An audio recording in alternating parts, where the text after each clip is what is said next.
Alright, so today we'll be talking about adult CNS tumors, the most common tumors.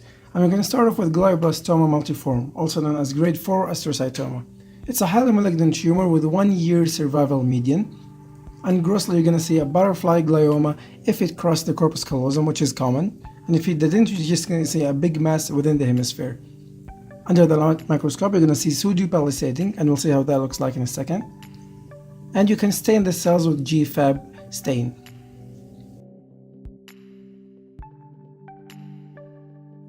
Here is glioblastoma making the butterfly appearance. As you can see, it started in one hemisphere and it moved through corpus callosum to the other hemisphere. And here's the pseudo-palisading appearance. There will be border of pleomorphic cells with center necrosis. Next we have oligodendroglioma. Oligodendroglioma can calcify, and it's a rare tumor that occurs in the frontal lobe most of the time.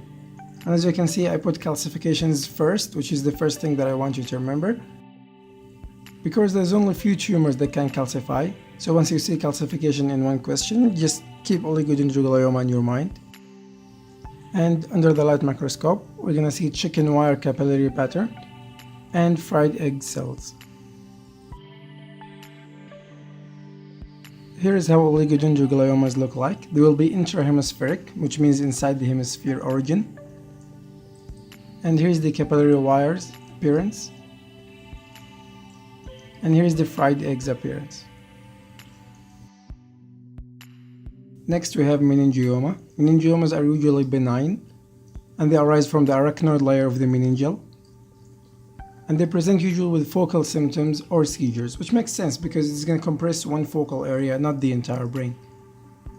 Grossly, you're going to see extra-axial ball arising from the meninges.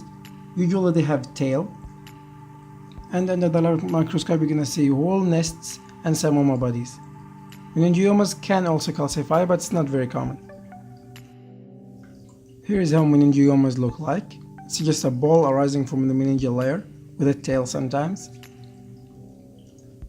And here's the appearance under the light microscope. You can see the whorl nests. Hemangioblastomas usually occur in the cerebellum. And if you see hemangioblastoma along with angiomas in one patient, just think of von Hippel-Lindau syndrome. Hemangioblastomas can produce erythropoietin, which can cause polycythemia. And under the light microscope, you're going to see closely arranged capillaries. Here, as you can see, the angioblastomas have very close capillaries. Schwannomas can occur in any peripheral nerve or any cranial nerve, but most commonly occurs in cranial nerve number 8 and is found at the cerebellopontine angle, which is the angle at which cranial nerve number 8 leaves the brain. And is strongly associated with neurofibromatosis 2 if it was bilateral. And the marker is S100, it's going to be positive. Here is the appearance of cerebellopontine angle tumor. This is just a tumor at the cerebellopontine angle. Finally, pituitary adenoma. As we know, the pituitary gland has many cell types, and usually lactotrophs can form adenomas, so it presents with prolactinomas. And usually it's non-functioning, so it wouldn't produce anything. And the signs usually are bitemporal heminopias, because it causes pressure on the optic chiasm, and hyper or hypopituitarism. Alright guys, that's everything I've got. Hopefully I made this easier for you, and see you guys later.